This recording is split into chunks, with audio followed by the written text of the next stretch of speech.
اشتراكي العجز في مواجهة معضلة بطالة الشباب. هذا رئيس الفريق ديالكم اللي طلب هادشي.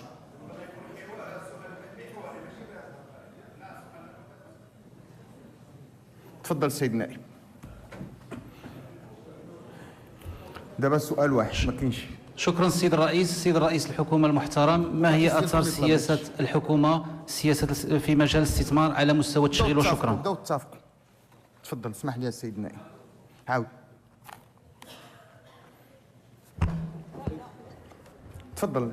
شكرا السيد الرئيس. السيد رئيس الحكومة المحترم، ما هي آثار السياسة الحكومية في مجال الاستثمار على مستوى التشغيل؟ وشكرا. السيد الرئيس.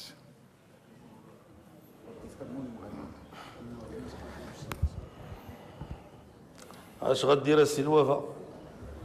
كيجيبوا لك سؤال قد سمعت حسان يقول لك جاوب عليه بوقيده.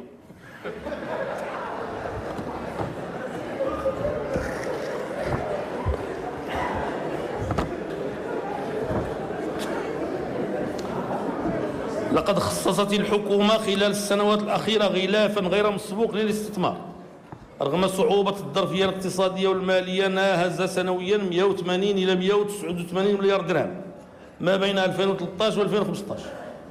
ولتسريع تنفيذ البرامج الاستثمارية على مستوى المؤسسات والمقاولات العمومية وتحسين حكامة ومردودية المحفظة العمومية، تعمل الحكومة على تشجيع العلاقات التعاقدية بين الدولة وتلك الهيئات وإصلاح منظومة الحكامة والمراقبة المالية للدولة عليها.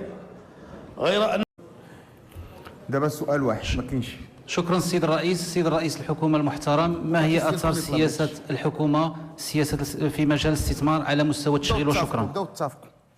تفضل اسمح لي السيد النائب. عاود. تفضل. شكرا السيد الرئيس. السيد رئيس الحكومة المحترم، ما هي آثار السياسة الحكومية في مجال الاستثمار على مستوى التشغيل؟ وشكرا. السيد الرئيس.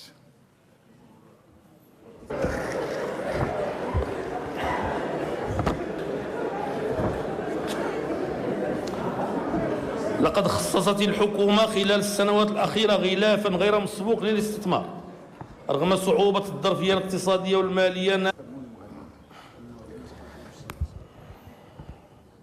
اش غدير السي الوفا؟ كيجيبوا لك سؤال قد سمعت حسان يقول لك جاوب عليه بوقيده. اشتراكي العجز في مواجهة معضلة بطالة الشباب. هذا رئيس الفريق ديالكم اللي طلب هادشي.